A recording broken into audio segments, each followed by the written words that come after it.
You're listening to another episode of From the Dust with Sarah Decker, a place to explore spiritual experiences and topics. And no, we are never alone.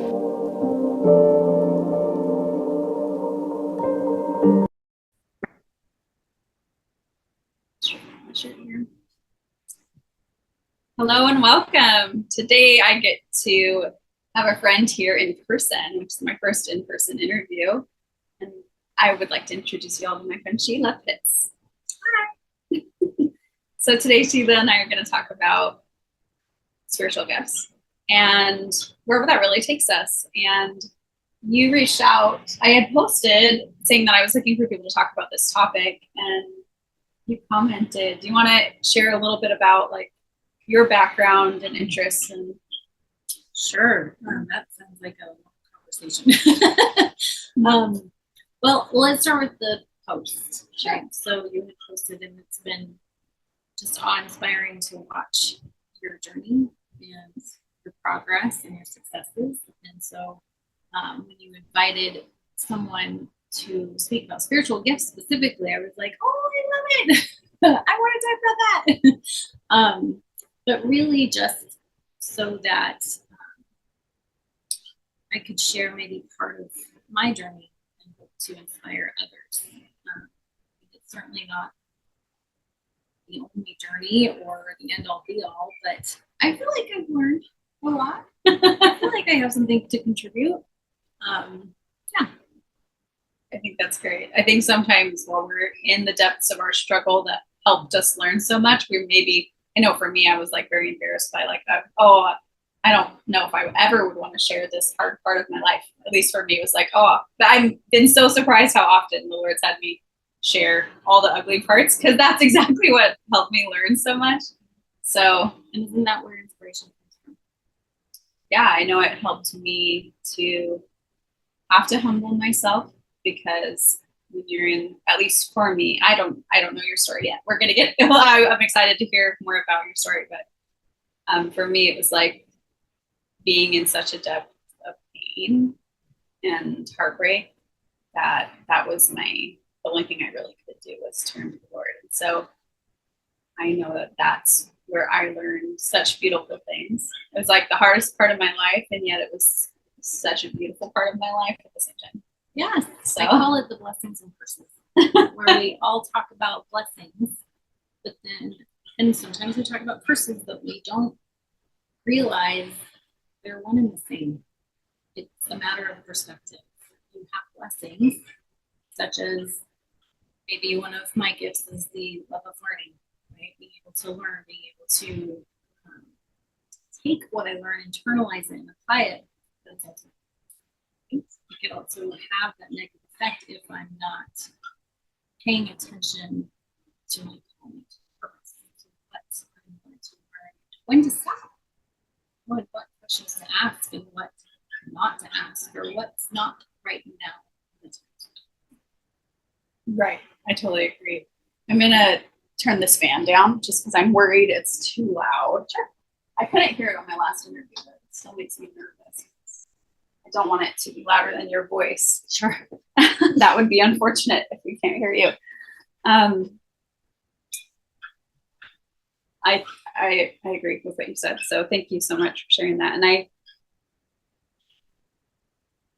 spiritual gifts is an interesting thing to me, because growing up, I would hear the topic of spiritual gifts every year. They'd kind of touch on it in like our classes at church, even growing up as a kid. And they'd ask you if you know any of your spiritual gifts, and they, read the scriptures about the spiritual gifts that I mentioned there. And they would always leave me wondering if I had any, feeling like maybe I didn't, not really knowing for sure.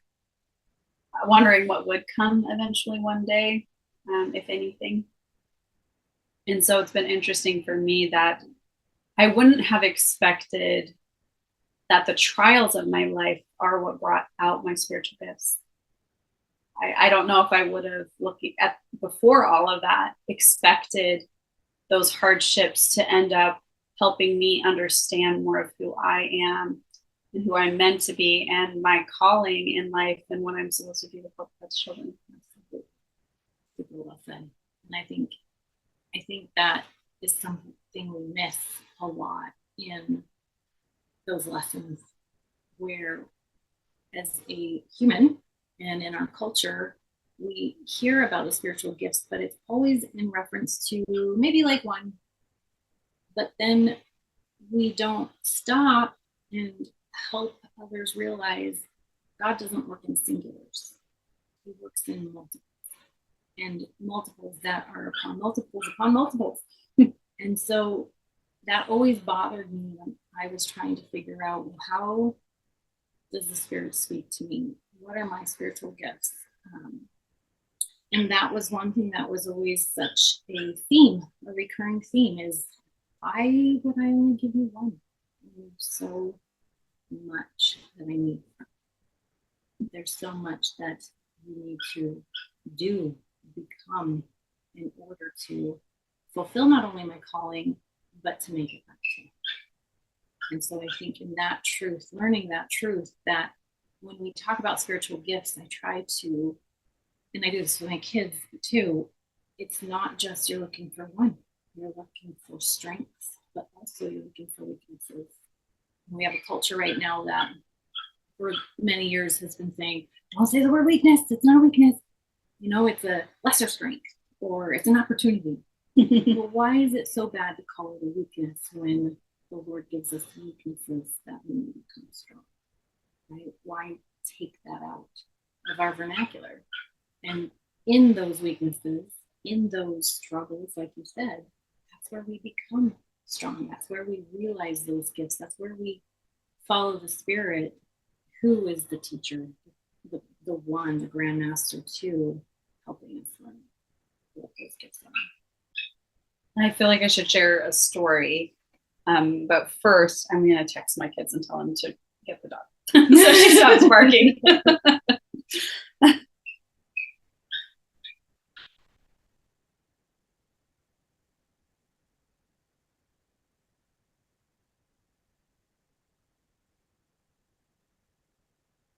She's a cutie too.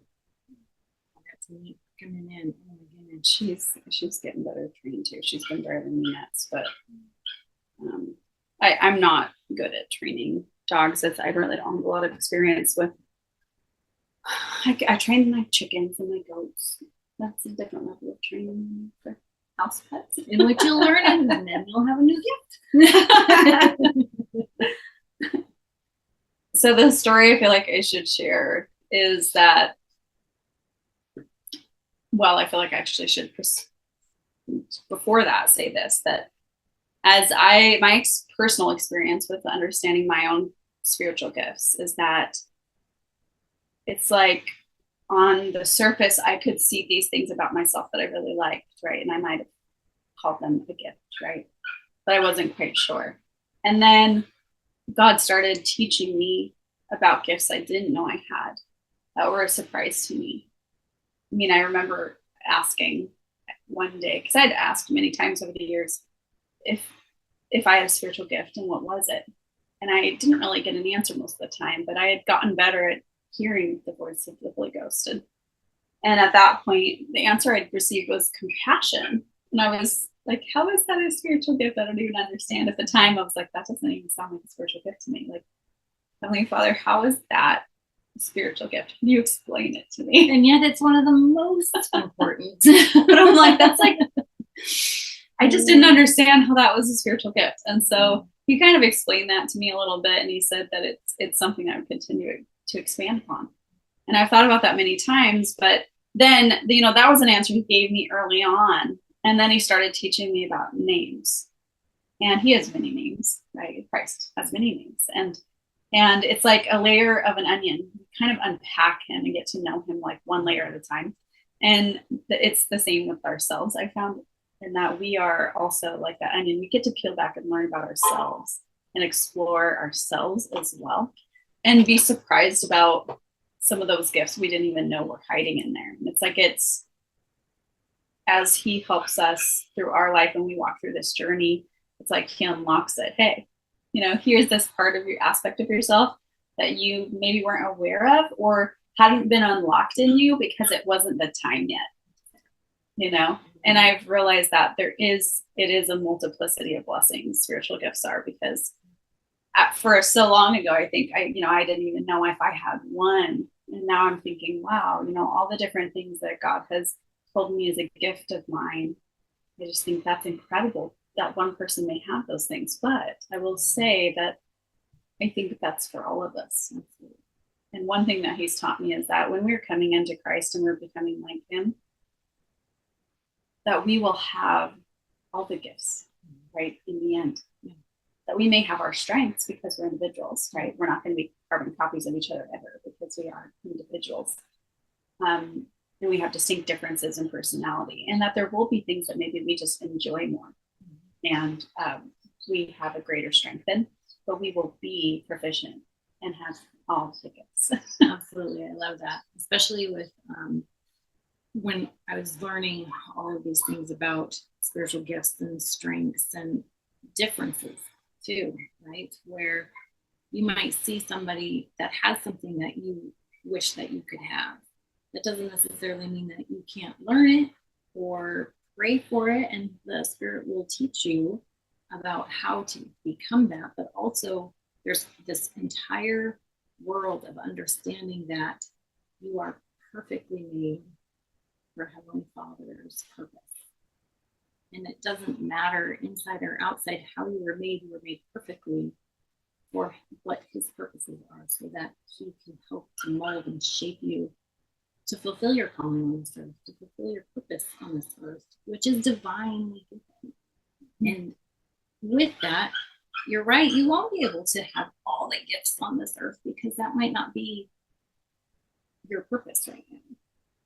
But once you allow Heavenly Father to take the reins in your life and to be that teachable person, an open person with a prayer constantly in your heart, you become this person that you never even considered that you could become. And at that point, being able to say, I am who my Heavenly Father made me to be, and I'm perfect, I'm perfectly made in his sight to do what I need to do.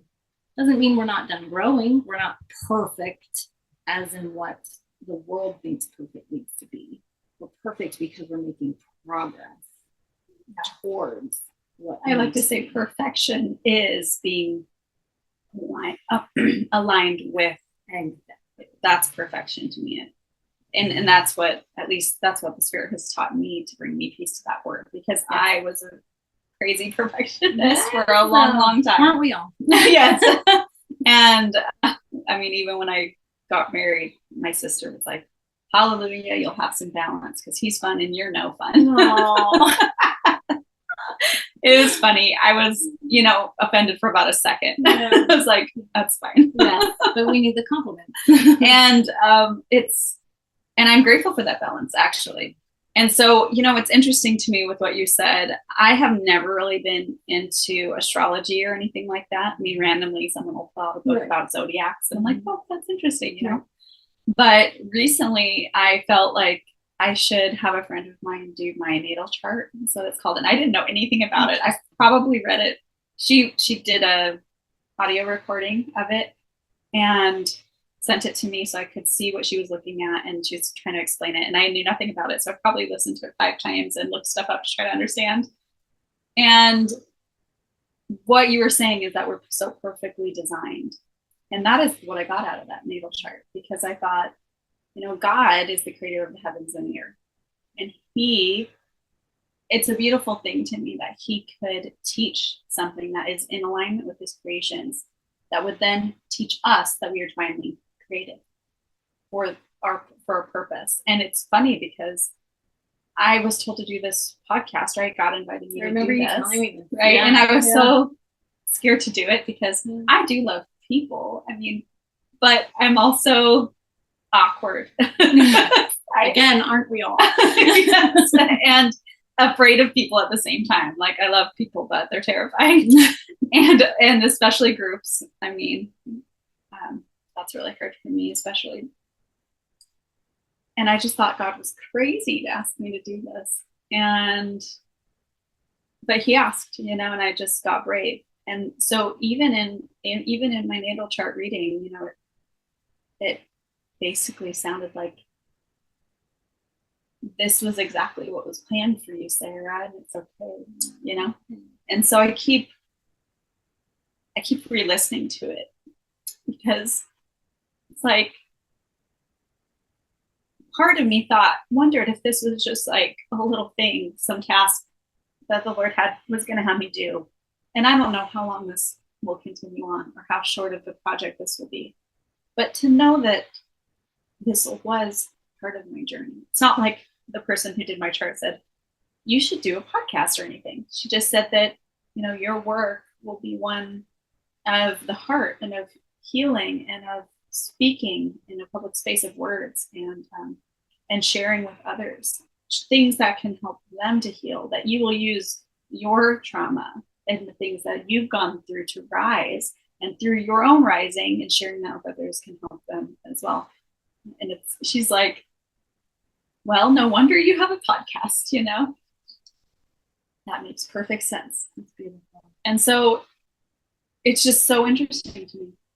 But the stars, I was born years ago, right? So it's interesting that something that happened the moment of my birth can bring me this much peace, knowing that it's not just another task. It's not just chaos. It's divine design. Absolutely. And that I'm where I'm supposed to be, and that God knew it way back then.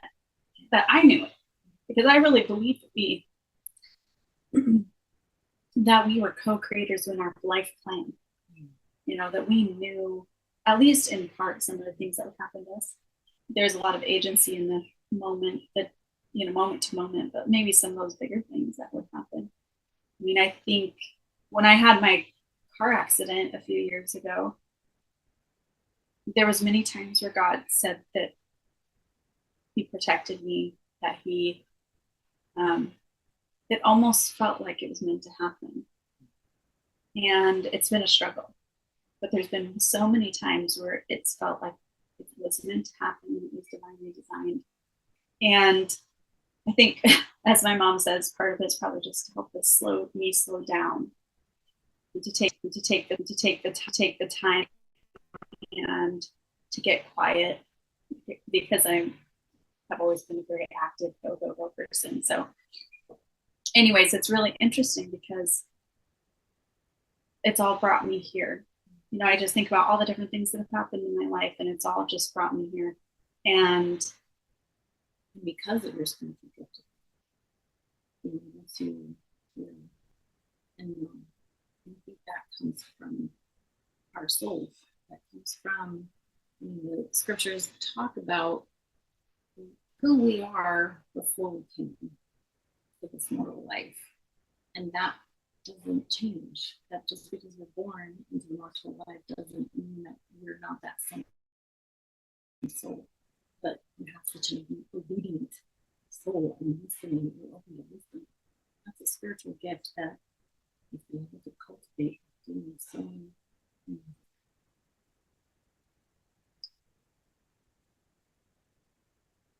The one gift I knew I had that got me through a lot in life was that I knew I was blessed with discernment to know which path to take, what was right for me in my life. And there were so many times where I went to make a decision and I just had such a strong pull towards a certain direction. I knew it was the right way. It's huge. I think some people have gotten a little annoyed with that over the years. But yeah, that's all right. You are where you need to be. And you know, it's interesting because even in that, I've had to really grow in that gift as well. You know, I've always really trusted the Lord and been a good listener and been willing to ask and follow. But that has expanded, has grown in depth and breadth. And it's just been beautiful to even watch that within my own life, to see where I've kind of, because sometimes the Lord asks you to do things that are a bit scary. Yeah, and gross. And you get a little, at least I've got a little hurt along the way, you know, and then I'm just going to get a tissue because, you know, I'm crying. I think everyone's going to have watched me cry a million times. in the first, 20 episodes. I feel deeply. But it's been a really lovely thing to see my own gifts expand as I've gone through these hard things. And it's, I was always so trusting, just like do whatever the Lord asks, do whatever the Lord asks. But that doesn't even mean that even with our own spiritual gifts that they're always easy. Because after going through certain things that then made me question that trust and go, wow, I did what you said, and that sure was not a fun ride. It's been really a struggle with, I know and love the Lord, but oh gosh, it's really hard to trust you right now. And that's been an interesting journey of its own. It's getting back to where I feel like I can trust him again. And so it's not always easy even with our own spiritual gifts, to just walk that path and to continue. You can't sometimes learn some of those hidden gifts that we need for the next try. And I resonate so much with that trust, right? The thing that keeps going through my head is sometimes you have to break it apart in order to put it back together again. Yes.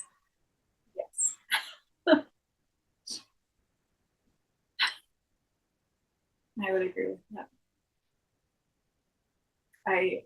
There's things that a few years ago I asked to get to know the Lord.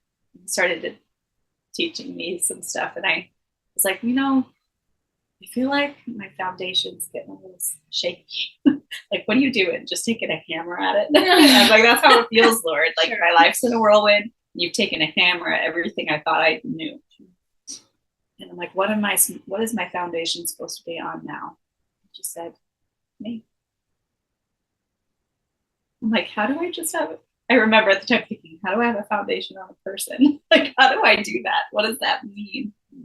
And as my trials have kind of shaken that foundation of trust in him, and then I've rebuilt it, I feel like I understand it better now, and how to relearn how to just put our trust in him and to rely on him and let him be our foundation. And honestly, it's helped me to cast off my concerns about the world, because it's not our home. We deal with situations here that are an earthly situation. Absolutely. Very much so. Absolutely. And there's things here that we deal with that we're just not going to deal with there. And so to kind of learn how to let go of those things and to walk with him truly has been a beautiful thing. You had a gift of resiliency that you didn't just stop there saying, well, God, you failed me. I hurt and I won't trust you and I'm done. But instead you picked up and you said, that hurt and I'm shaken in my faith and trust, but I'm still willing. And that's a huge spiritual gift too. I think it's so important to realize the minute detail in what spiritual gifts are. You talk in terms of, I can read, but then there's discernment in what to read. I can sing, but then there's discernment in what to listen to sing. There's so many facets of what we have to sift through as humans on this earth, walking with a silent, invisible partner that will absolutely not be silent or invisible, if you remember.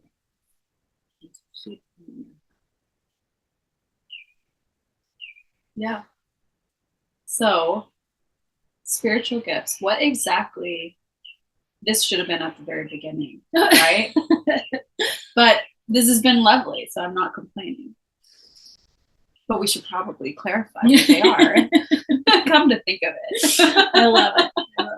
I'm all about the natural progression. Organic. Me too. Me too. So let's take a second to just bring clarity to spiritual gifts. What does that mean? I think it means all things. Just like what I had said earlier about blessings and curses. What someone might see as, for example, depression. Mm-hmm. It affects so many, and it's only affecting more and more because of how disconnected our world is becoming and how self-absorbed. How can that be a spiritual gift? But it can be if we use it. You take your experiences and you help others. And while depression might be that overarching label, right, that we've labeled that condition as, underneath that label that creates the spiritual gift is resilience, talking about it, or to getting back up, or to trying again, or grace. Today I can't, and that's okay. Or grit, being able to keep moving, to keep going, to keep trying. There's so many things that as humans we're good at labeling, but then we forget that's just the coverall, right? You got to pull back that first layer and realize that there's so much more. I think we can all be spiritual. Interesting. I don't often pull out a verse because I feel like a lot of these conversations, I want them to just kind of resonate and land however they will, no matter anyone's background. But there's I want to find one of these verses I was reading this morning.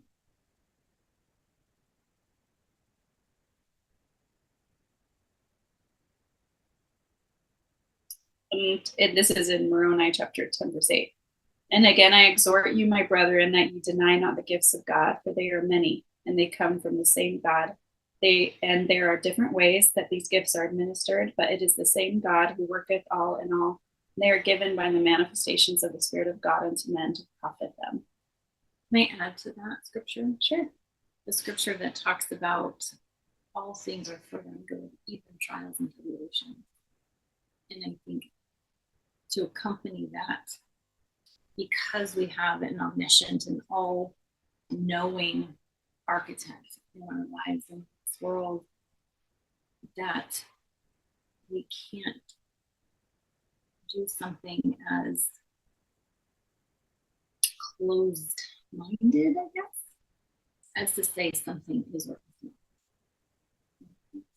Mm-hmm. Because we were given the gift of depression, which absolutely sucks. And I'm speaking from my own experience. I'm not saying anybody else, but we're given that gift so that we can then realize other gifts. And being able to, sometimes I spent years that it was just fine, that my kids were happy and healthy. That was my yardstick every day, whether I got out of bed or not. If my kids were happy and healthy, did they eat? Yep. Are they smiling? Yep. My yardstick was good. And that was okay.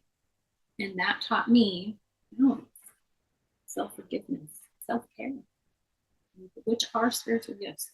When you take the opportunity to see the good in it, or see what the Lord is trying to teach you through whatever the trial might be.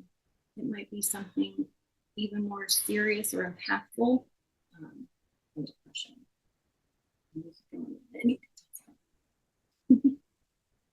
Well, as you were talking, I was thinking it's always ironic to me that the hardest thing I ever went through was the thing that unlocked so much beauty in my life and such a closeness with the Lord, and helped me to understand God's plan in such a deeper way and my part in it, and like how important I am to Him as well.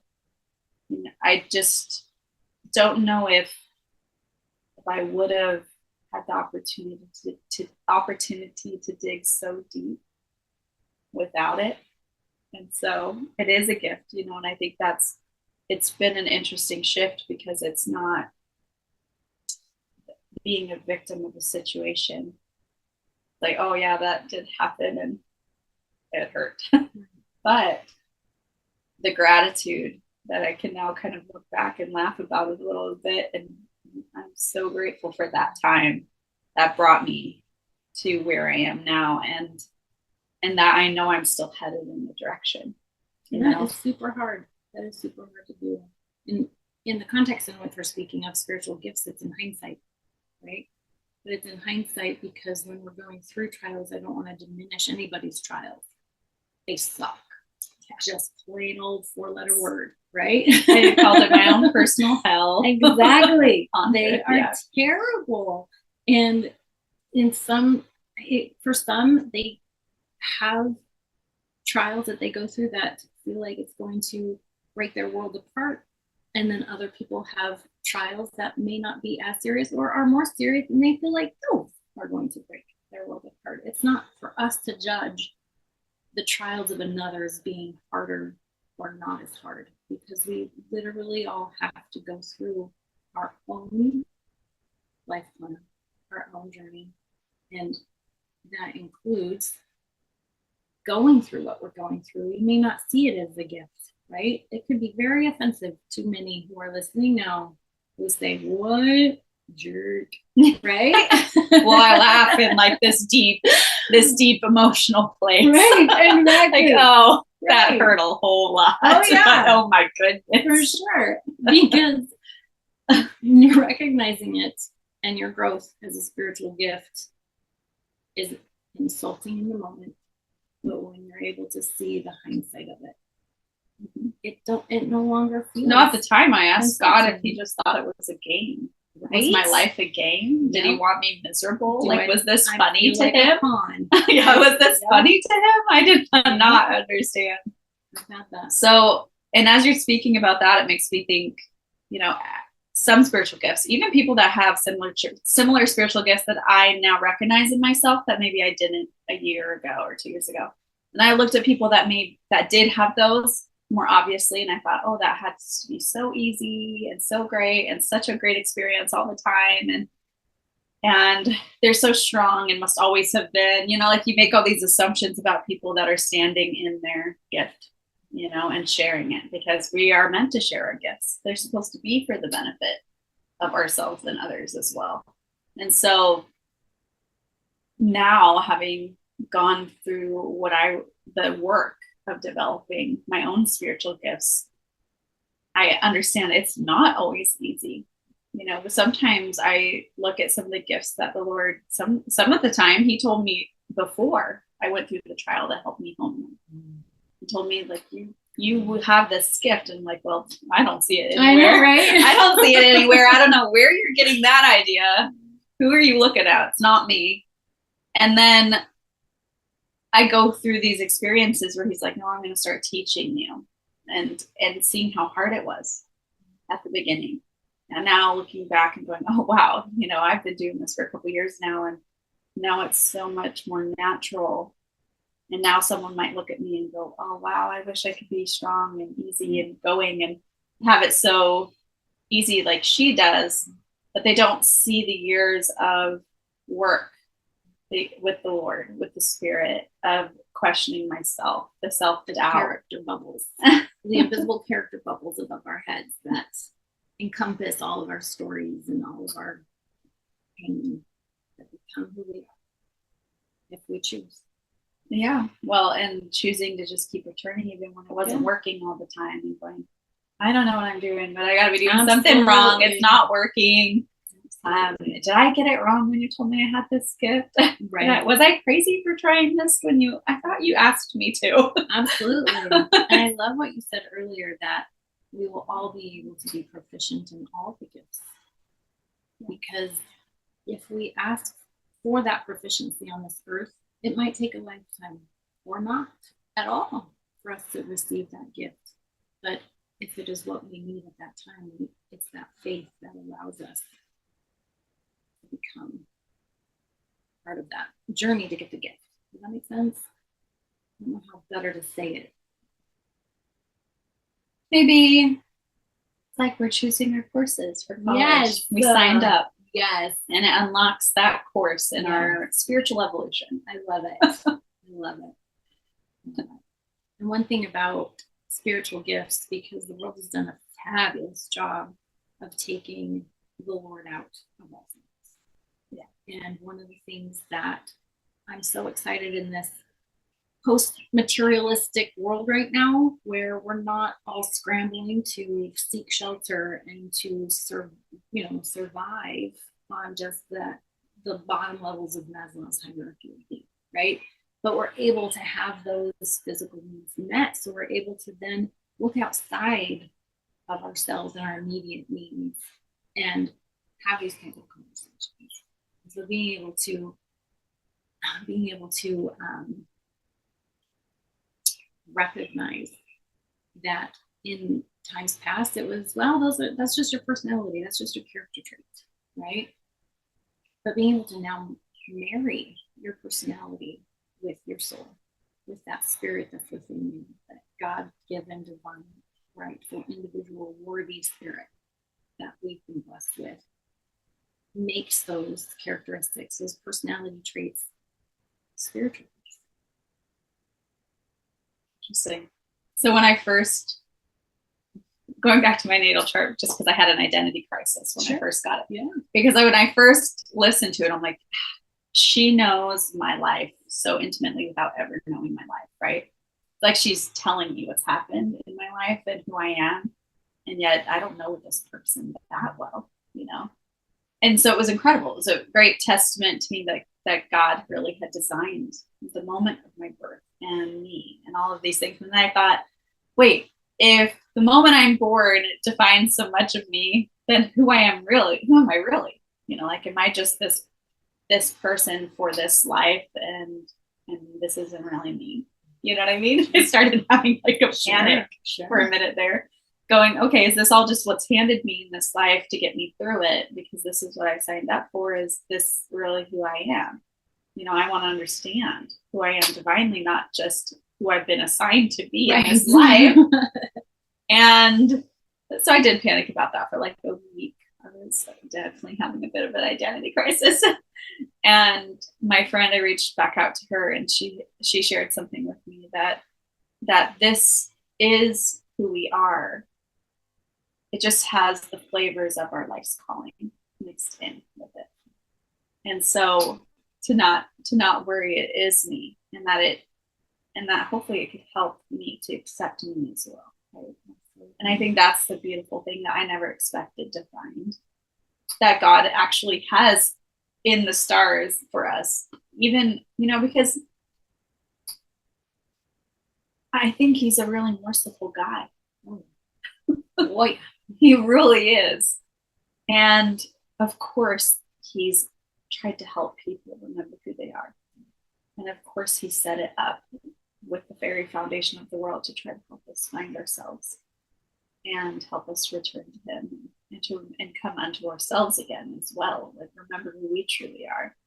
And so, of course, he's given us like a roadmap along the way to help remember who we are as well.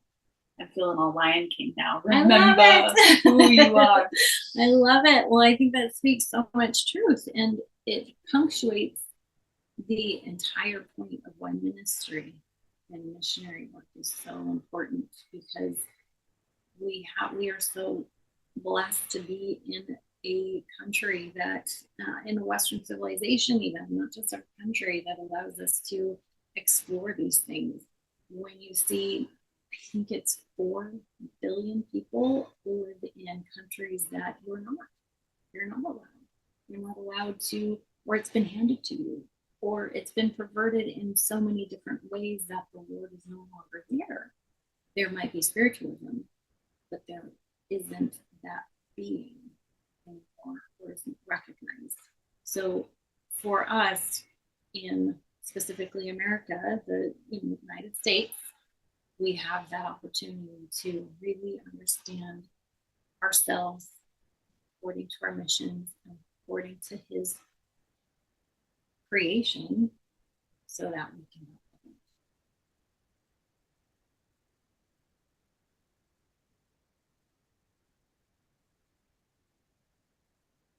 just interesting to think that God, yesterday, as I was talking with a friend, it was made very apparent to me that God's already doing this work, right? Because there's a lot of times I think, oh, when Christ comes again, this is how I feel like it's going to be. Like I get this little vision of, I think it'll kind of be like this. And that'll be so great in that day, And one of those things is that I really feel that as we come under Christ and what that truly means of with the rest of the chaff of the things that we maybe misunderstand, we don't quite get right. So no one gets everything right. We're all still very, very fallible. Yeah, and we understand it just as much as we're able to. And as we draw closer to him, and we can kind of let go of some of that chaff of misunderstanding, that we can finally have that truth and be taught by him directly and understand the truth of divine truths, and to continue and be out of this survival celestial kind of lifestyle into one that hopefully is more spiritual growth, full of these kinds of conversations. So in my head, that was like a distant place. And as I was talking to a friend yesterday, he's like, Sarah, that like image that you have in your mind of how it's going to be, just look up, right? Like look in front of you. That's what's happening right now. You're part of that. And so are anyone who is willing to be brave and share, who I'm calling to share, and what in any capacity, because it's not just me. I'm just like a page, and there's lots of pages like mine. It's the people who are brave enough to come speak and share their stories too. One thing that the Lord taught me last year, I think it was that churches are meant to be a place where people share stories of faith and help each other rise. And a lot of people have gone through a lot of trauma, unfortunately, and within any religion. You choose one. Yes. The answer is yes. Someone has gone through trauma there. And so sometimes people need a step back from maybe an organization. They still need him. And that, for me, I think is a beautiful thing if we can learn to just love people where they're at and let them have this journey with the Lord, whatever that may look like, and have the opportunity to research things and figure it out for themselves.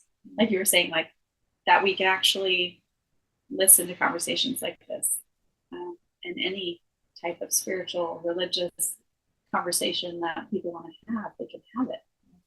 And what a gift and what a blessing. And then, and each person on that journey is then able to walk their path towards him. One time the Lord showed it to me like raindrops falling on a hillside. Each one of us land somewhere else on earth, and we each have a different path down to where the land slopes together and it can run away and down into the valley or something. But that path is our own, and he walks with each of us on those individual paths. And I think that's a beautiful thing. And that's true with our gifts as well. Absolutely. Because he'll show us how our life has unlocked those gifts in some ways.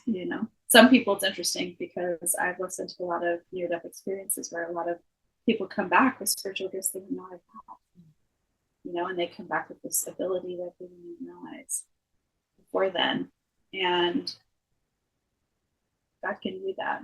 And it's remarkable that just being born at this time where we are in and of itself can be a spiritual gift because of exactly what you're describing.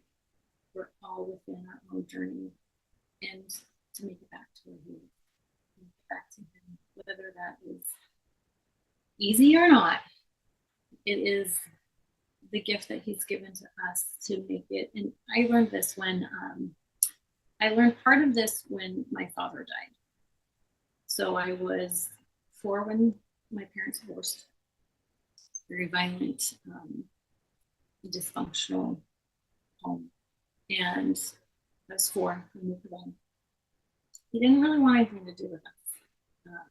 Later on, I found out some of the reasons why he was, and this was before the diagnosis of bipolar existed. He was severely bipolar, and his mom was severely bipolar, so there was a lot of violence in his home growing up, in which are violence. Right? And so I didn't really hear from him. I didn't hear much about, when I tried reaching out, there was no give back, right? There was no give and take. It was just me saying, hey, I would like a father. Would you like to be my father? And it wasn't until I was 18, I was graduating high school, and I had a moment where I said, are you coming to my graduation? And there were some things going on. He said, well, is your mom going to be there? I said, yes, of course. He said, well, then I won't. And I said, then I'm coming to you, and I'm going to be there for a week, and don't forget to pick me up at the airport, right? Because for me at that time, with all the things that I went through, I never gave up trying to have that family that they talk about, right, in school, especially back in the 80s when you're going through elementary. You have an entire unit of what the family unit is supposed to look like. Nuclear. Blended families were very single parent families were very uncommon. So I always felt like an outsider. And so I ran really hard to try to figure out, okay, well, I know the importance of having that relationship. So that's what I want. And you sired me, therefore it must be you.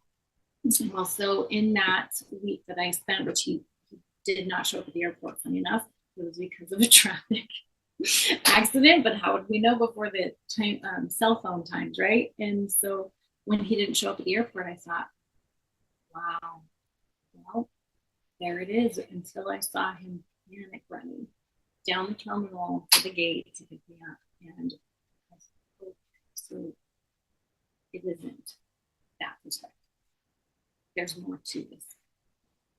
And we spent the week together in practically 100% silence, because that's what he was capable of. Mm-hmm.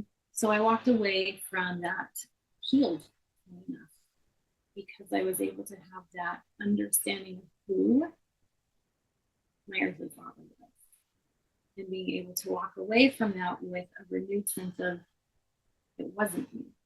It wasn't that I wasn't, or it wasn't love. Me still unpacking all of that takes years. But in that moment of healing was so vital to the next step for me. And then I let it go. Married, fast forward into my own abusive relationship. So within 2 years, well, it was actually within 6 months, I think, maybe a year, the spirit said, you need to leave. What? Whatever. I know what you mean by marriage. Marriage is sacred. That's not what you mean. And so I had to realize, okay, if this is what you mean, then I'm leaving the door. You need to open up the door for me to recognize it. Because I don't understand this disconnect between marriage is sacred and I'm married, trying my damnedest to make this work, and you need to leave. And that doesn't make sense, right? On this vanilla path that we're taught, right? And so then 6 months later, he gets arrested for the 3rd time for domestic abuse, which was a miracle in and of itself. And that spiritual moment was, the door's open. And I remember stopping in the kitchen after the police left, and of course I'm ugly crying and all that stuff, and that hit me, and I thought, that conversation. So I called my cousin. He dropped everything. I called my work. I'm not coming in, and my boss dropped everything, brought me boxes. We moved down. We ran a full job. And then all of a sudden, somehow my father got wind of this.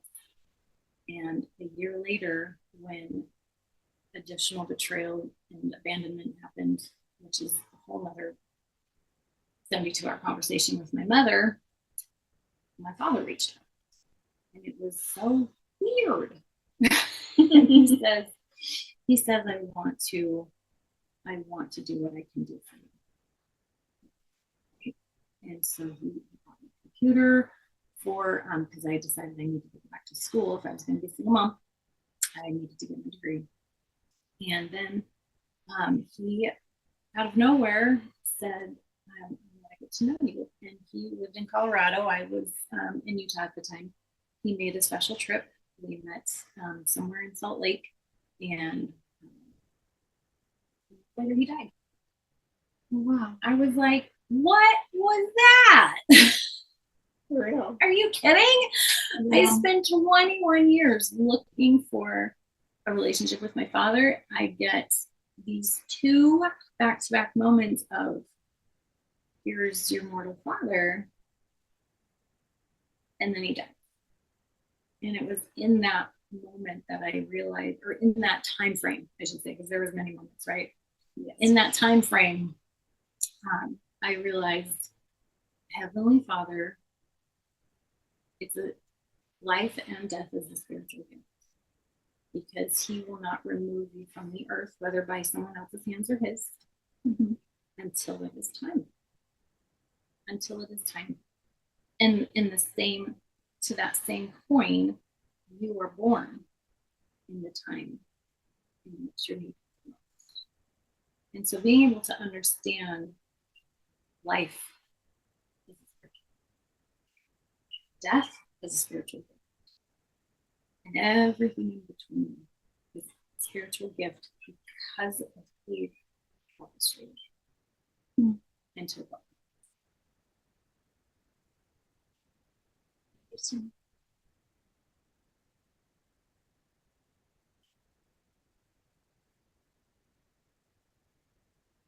like a whole different conversation. There's so many. Yeah. I'm like, that's beautiful. It is a whole different conversation. It's lovely though. A lot of people talk about life as this place of learning and this gift to help our spirit, our soul grow, and it is a gift to our spirit to do so. And I think it's interesting because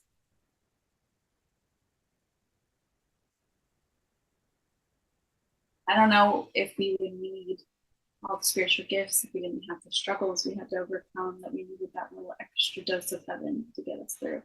And I'm thinking classically, like spiritual gifts being gifts of the Holy Spirit or something, you know. So if someone had, because I'm sitting here thinking, my son, a couple months ago, maybe at this point, was told that he had an extra, like a thinner veil to be able to access heaven a little more easily, because he's a very spontaneous person who doesn't always think things very through.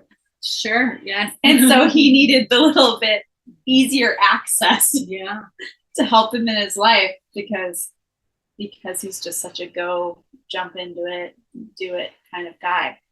And so it's just interesting because that's a blessing in his life, but because of hardship he's going to go through, you know, whatever that hardship looks like. Hardship can be like, you know, just impulse control, right? You know what I mean? The blessings and curses. Yeah.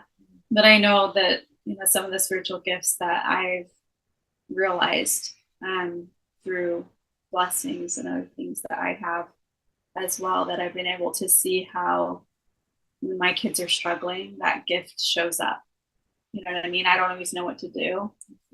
And sometimes it just comes from the heart. They get these impressions of what to say, how to respond in a more compassionate, loving way. It's like my spirit knows, even when my head doesn't always know what to do. Absolutely. You know? Absolutely.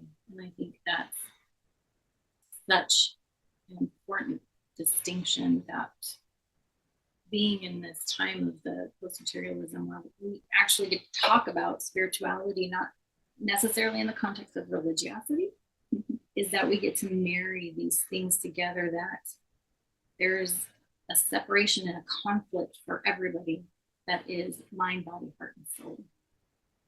And that we get to the point where at any time, any one of them might be in dissonance, right? There might be some kind of cognitive dissonance or biological dissonance, whatever it might be.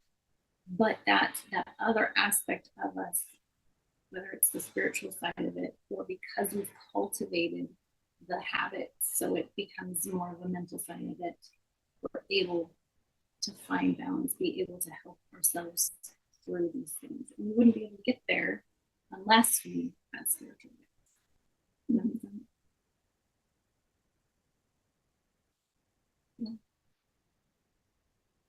So I have a question for you then, I guess, is that how have your gifts helped you to better know yourself? We'll start. Okay. So the memory that keeps happening is that comment you made about the thinness of the veil. So when I was, I had a very impactful vision, and it was a dream. I've only shared it with 2 people my entire life. Well, it's only just me and you here now. Yep. I'm picking up what you're putting down. So, yeah. So my home life with my single mom was just as dysfunctional and violent. Probably less so if we had stayed with my father. But that, we have siblings especially, and it still is there even if the marriage is dissolved. And so I remember one day I was asleep, and very vividly, I remember it so vividly now, 30, 40 years later, however old I am. And the dream was there was an intruder in the house. I could tell you no details about the intruder because it was all emotional. There was an intruder in the house. We needed to get out of the house. Well, my bedroom was in the basement. And I remember my sister being there vaguely, right? So as you remember dreams, and some things are clear, some things are vague. And I remember the panic that we had to get out. So we ran up the stairs and we opened, which at the top of the stairs was the garage door. The door in the garage from the house. Opened up the door, and in his bright personages was Christ. And I couldn't have told you what Christus was back then. I couldn't have told you Joseph Smith's history of his vision, but that's what awaited me. And it wasn't just this blinding white light that no one could see through. There was contour, there was depth, there was detail. And he was there, arms stretched out. And instinctively, I knew I was safe as I ran into his arms. And that experience, I didn't understand it at the time, but I knew I would be safe if I sought Christ. And it hasn't always come, maybe when I've needed it, or come that remembrance of that dream. It hasn't always necessarily been what I've clung to or whatever in different times of my life, but it will. It does sometimes come back to my remembrance. The other day, my daughter was going through, she calls them existential crises. She's twins 12 a week, which sometimes is true. And I remember telling her this story, being the second person I've only ever told, right? And I would have forgotten about it, right? But my spirit needed me in that moment to tell my daughter this, whatever purpose, and I still don't know for what purpose. But then, fast forward, I'm now married in my first marriage, and there's a personage in our marriage. There was a spirit, an actual spirit, a person in our marriage, And I felt this person, and I felt their presence, and I felt their comfort. I felt their being. And it wasn't until probably a year into it that I realized it was his father. His father died when he was 12, and his father was desperately clinging to helping his son. Mm-hmm. But as soon as I divorced, and I desperately wanted to feel my father then, a handful of years later after he died, and I was speaking to my stepmom, and she felt him. I remember feeling so jealous. Well, if I have moments of that veil sinning for me, why can't I call upon my father to be there for me on the other side? And I remember being told, no, you don't need him. I thought, what does that mean? If I've been given the spiritual gift of this in this type, right? The thinness of the veil. That's when I realized it is a gift when I need it. It is a gift that I think as humans, if we are given the gifts unabraded, right? Just free for all. We're going to use and abuse and learn to exploit. Mm-hmm. And so these specific instances that to me are very strong as well as unorthodox experiences is how I've learned to learn about not only spiritual gifts, but the limitations that come with the spiritual gifts. The ability to, it's not necessarily for me to call upon when the veil will be thinnest for me or not, but it's still according to the Lord's plan. If I need it, because he knows if I need it or not. He knows if it is for me to wield at that time, or if there's something else that I need to call upon, or something else I need to learn, or a new spiritual gift that I need to start exploring, so that the one doesn't become a crutch against Sorry, I was just asking if I should share this. It's personal. It's just I know I share a lot of personal things, but some things are like a little closer to my heart. Okay. So while you were talking, I just can share a second witness of that, because that's something that the Lord just recently taught me. Again, because he's talked to me before, right? But he don't think Kevin reminded very patient. Yes. He's like, okay, you didn't figure it out. Let's circle back around. I got you. I'll teach you. So early on, a few years ago, someone had shared with me the idea of like having a prayer room, or this room where you keep it quieter, calmer, peaceful, welcoming of the spirit. And I had started going. Had this kind of space that I would go to and pray often, and I started having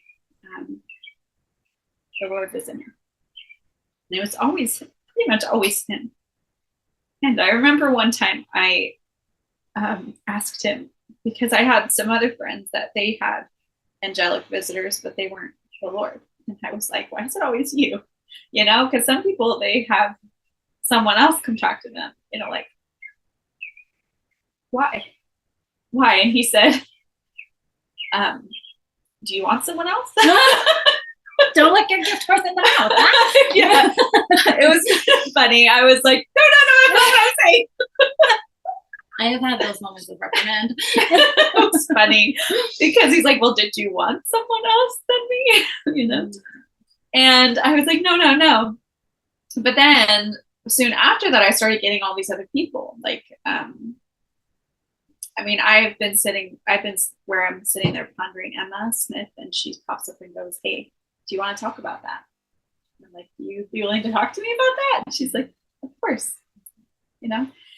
And so I've had other people come in and share with me and help me have clarity about their lives. I mean, it's not like I sit there and talk to them for hours and ask them a million questions, but bummer. if it's something, I mean, love it. I guess I have probably spent hours, but not usually like all at one time, right? Broken up. And so I have had all these other visitors, and I haven't talked to the Lord as often, or Heavenly Mother, because actually it was usually him and her that would come and talk to me. And I hadn't really seen either of them in a while. And for a while I was like, what am I doing wrong? You know, like, what did I do? What did I do? Like, am I not worthy, Lord? Did I do something wrong? I mean, I don't think I really have changed my life very much. I still love you, Lord. What happened? And so I was a little bit concerned about that. And he had explained to me before that he had been giving me an opportunity to learn from these other people or something. And then, but I didn't really get it. You know, I heard him say that, but like I still was really concerned in my heart that I had still done something wrong, right? And so just a couple days ago, I went over to one of my favorite places, which is this piece of land called Adamonte Almond. And I was over there, and they both came to me. I hadn't seen them in a while, right? It was just, and the message I got was that the reason why he hadn't come as often in the last year and a half was because he wanted me to practice my spiritual gift. And that if it was always him, then I would kind of create this crutch around it always being Christ, or it always being Heavenly Mother. And that he wanted me to know that whoever he sent, I was meant to talk to, you know, and that I would get better at like hearing these other messengers from the Lord. It wasn't just going to be him. And he wanted me to have that practice and to have those moments of self-doubt, you know, wondering if I was right, doing it right, wondering if it was a messenger from the Lord, and understanding how to clarify that and make sure really clearly, like, this is a messenger from heaven, messenger from our heavenly parents or from Christ directly. And learning how to get that clarity so that I know when it's a true messenger.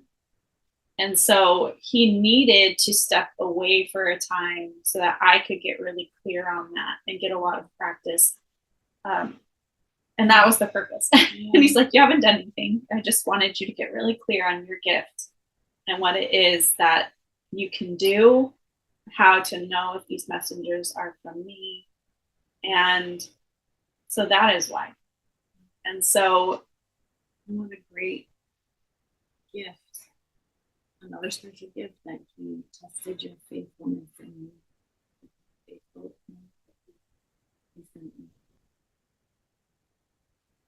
It was hard. I bet.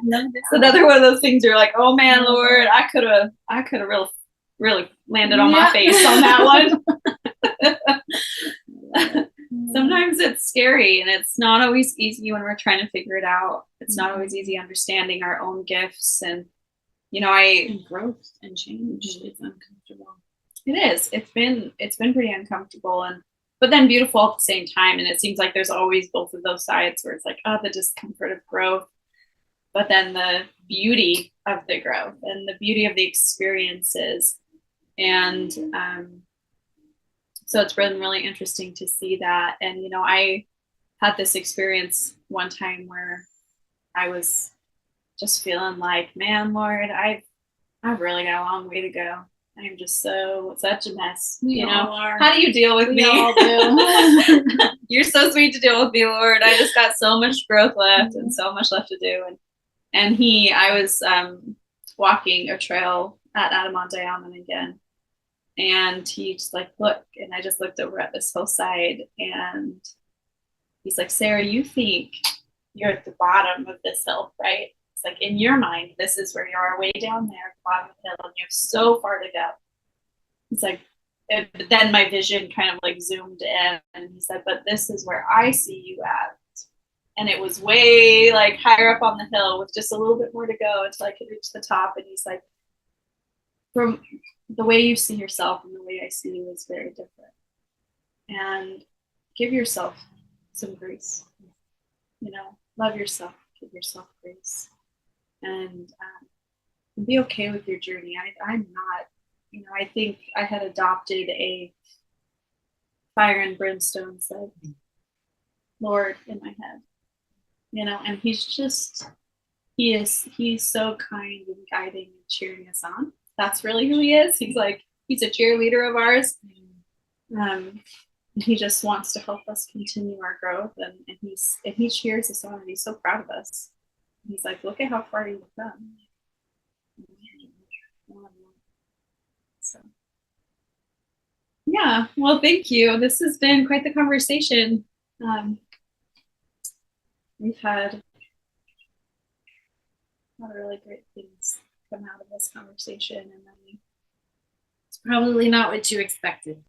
It wasn't, but it's okay. That's good. Yeah, no, it's okay. I think that obviously different perspectives they're like different flowers. They're just another beautiful way to look at something. And I know that not everything that comes out of my mouth is going to help everyone. You know what I mean? Everyone needs different perspectives that speak to their soul at different times of their lives. That's one thing I love about the scriptures. Is like every time you pick them up and read them, you learn something new.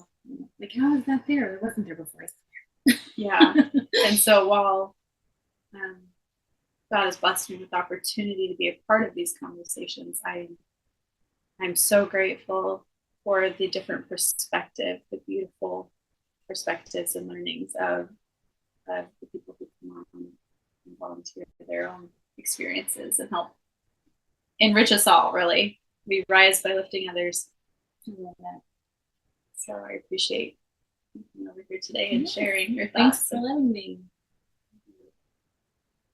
And if anyone would like to join us at Friends of From the Dust podcast on Facebook, come find us there. You're welcome to come join us. It's just a group of hopefully where we can start having some of these conversations and sharing some of these thoughts without,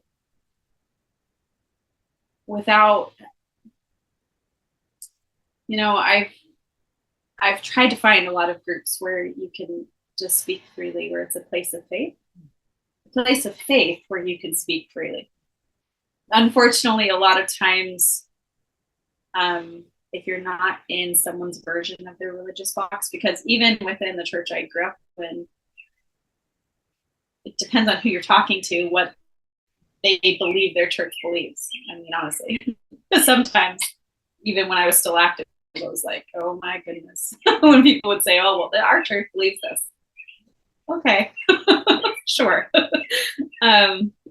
So it always can really differ. And so for me, this podcast is just a place to share faith and share conversation and share thoughts without it being a box that we all have to fit in. And the only box to me is one of respect, and that's the only hope that's the only hard and fast rule I have for my group is just the respect of other people's thoughts and the kindness instead of, because there's enough groups out there that are unkind and seek to tear down instead of lift. And I think that for me has been one of the keys to learning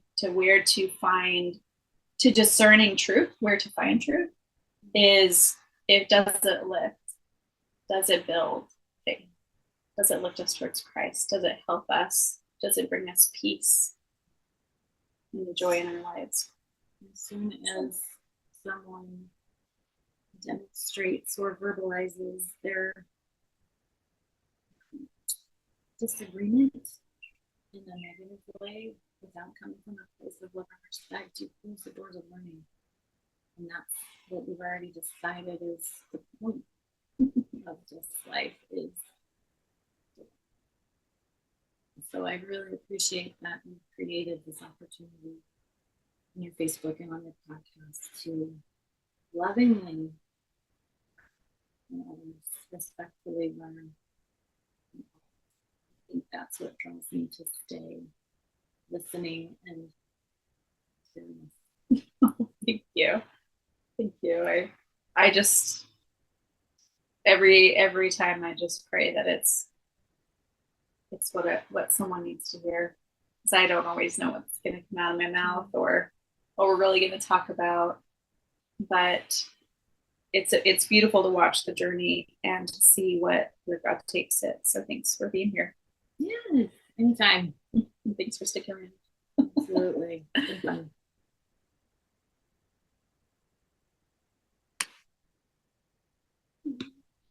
Thank you for being here, and don't forget to subscribe. God bless.